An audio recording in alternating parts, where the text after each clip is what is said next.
And then all of a sudden, all of that now comes forward. Right. And I say, okay, well, Brother Richard, you asked a very good question.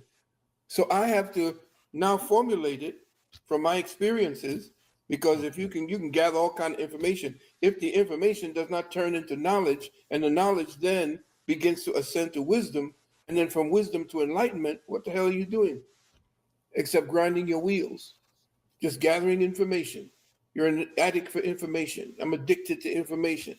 But until you stop and put that information from a static thing into a movement where knowledge now comes from application of that information, to test it out for yourself, which is what I tell to my students. Don't come here for information. Get what you can from information, but make sure you apply it. Applied metaphysics is what you come here to learn, not just metaphysics. Okay, I like So that. the application of metaphysics, which is a very good question, Rich, Okay. the application of metaphysics turns information into knowledge. Mhm. But then you can have all the knowledge and you do not become like Johnny Appleseed and begin to spread it until you have spread it and got the feedback from your efforts to spread it, then you never acquire wisdom. Mhm.